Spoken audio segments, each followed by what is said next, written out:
Halo Moduers, kembali lagi bersama saya Gaby Suhartanto selaku Head of Advisory and Partner Growth di Moduit. Hari ini saya di-join oleh Bapak Rafdi, CIO dari Majoris Asset Management. Nah, hari ini kita mau berbincang dikit tentang investasi syariah di pasar modal di Indonesia. Nah, Pak Rafdi, saya mau tanya sedikit nih, sebenarnya perbedaan antara sukuk ataupun obligasi konvensional sama syariah itu bedanya apa sih, Pak? Oh, sebenarnya sih simpel banget ya.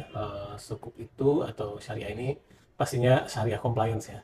Dan major difference-nya itu biasanya produk-produk syariah itu punya yang namanya jaminan Hmm. untuk surat utang gitu ya, compare to yang konvensional. Jadi ada aset yang di pledge untuk jadi underlying sehingga bisa dapetin surat utang. Jadi mostly sih yang paling signifikan sih itu. Yang lainnya sih mirip, di sini istilahnya kupon, di sini bagi hasil, 3 bulanan juga, ada jangka waktunya pada saat jatuh tempo dan seterusnya. Jadi almost nggak ada perbedaan, cuma yang satu syariah compliant dan yang signifikan tadi ada aset yang di pledge Hmm. untuk menjadi jaminannya.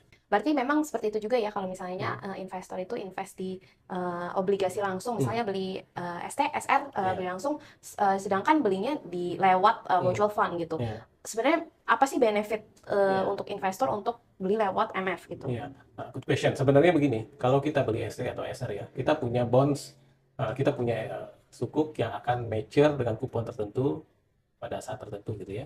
Kita dapat bagi hasil segini sampai dengan 3 tahun lagi, 4 tahun lagi, 2 tahun lagi. Sedangkan kalau yang beli lewat sini gitu, kita itu dikelolain gitu. Kita nggak cuma beli yang dua, kita nggak cuma beli yang tiga, kita bisa beli yang 10 tahun, bisa beli yang 15 tahun, dan setiap mature itu nggak harus dipikirin beli apa lagi gitu. Hmm, And hmm, continue kita hmm, reinvest gitu ya. Jadi perbedaan signifikannya adalah di reinvestment. hmm, Karena kalau kuponnya kita tetap akan tampung, dibagi di reksadana, kita nggak bagiin ke investornya, cuman akan menambah nilainya investasi investornya, dan reinvestmentnya ya kita yang bantuin gitu. Kalau kita beli ST atau SR ya kita yang sendiri ngurus ya, ke bank lagi, siapin duitnya lagi, ngantri ya, lagi, ya. terus siapin dananya. Kalau ini cuma taruh sekali, kalau ada atau 2 kali atau berapapun ya udah dibiarin aja terus-terusan. Hmm, I see, Pak. Jadi simplicity. Betul betul. Oke ya, that's a good point ya. Jadi Hmm. buat teman-teman mungkin yang nggak mau ribet ya, Iya, investasi no ribet ya iya, berarti no kalau pakai ribet banget. reksadana. Nah, ini juga menarik nih Pak. Kalau saya lihat dari fund fact sheet, benchmarknya untuk produk ini sendiri kan di Infovesta Syariah Fixed Income Index. Iya. Sedangkan di produk ini sendiri itu di atas benchmark gitu. Hmm. Nah, boleh ceritain sedikit nggak nih Pak, Iya. strateginya seperti apa? Apakah dari managing duration, apakah Hmm. dari hal lain? Gimana Iya. caranya untuk bisa di atas rata-rata?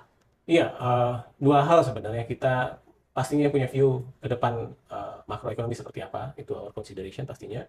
Terus kita juga apply our duration yang kita paling optimal ya, di portofolio any given time.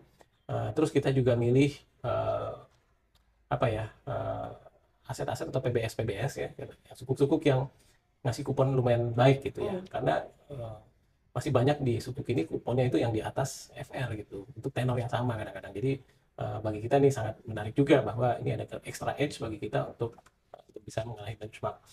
Sedangkan managing duration is our main strategi ya. Kapan kita harus beli yang panjang, kapan kita harus beli yang pendek. Oke, sih. Nah, seperti apa sih Pak time horizon kan kalau misalnya kita ngomongin obligasi, Hmm, semua obligasi punya tenor. Nah, ya. kalau dari time horizon, risk profile, klien apa sih yang memang cocok untuk berinvestasi di suku negara Indonesia ini? Ya, I would say yang moderate ya, yang duitnya nggak perlu dipakai tahun ini, tapi pengen lebih optimal daripada money market atau time deposit, mungkin yang bisa kebutuhannya mungkin akan 3 sampai 5 tahun ya.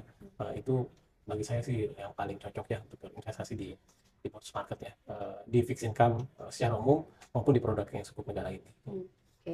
Dan ngomongin kondisi makroekonomi Hmm. seperti tadi Bapak ceritain. Nah, sekarang with the current economic condition, market outlook dan lain sebagainya, apakah investor yang mungkin baru mau coba nih masuk ke sebuah Hmm. negara Indonesia, apakah sekarang adalah waktu yang tepat Ya, atau tidak gitu? ya, berapa kali kita lihat ya bahwa the best return available itu pada saat interest rate peak dan dia mulai akan turun, dan kalau bisa check outnya atau lebih pada saat interest rendah-rendahnya gitu ya. Nah, kita merasa saat ini adalah peaknya interest rate dan on the way down gitu ya. Nah, saya masih melihat 1 sampai tahun ini dan tahun depan itu suku bunga akan turun, jadi masih panjang ya runway kita untuk invest di fixed income fund seperti yang suku negara kita ini. Hmm. Jadi saya sih sangat ya merasa ini timingnya juga masih belum terlambat, jadi masih sangat tepat lah. Oke, I see. Jadi gitu ya teman-teman, kita udah dengar nih kalau misalnya sekarang sebenarnya kita adalah waktu yang tepat nih buat invest di fixed income. Sebelum kita nanti ketinggalan kereta udah pada turun semua, sekarang justru adalah the time for us to be able to get the good interest rate gitu. Jadi seperti tadi para video ceritain, teman-teman mungkin bisa consider untuk masuk ke fixed income. Jadi thank you Pak Rafdi buat insight-nya. So semoga ini helpful buat teman-teman. Don't forget to like, comment, and subscribe. See you next time, Moduers.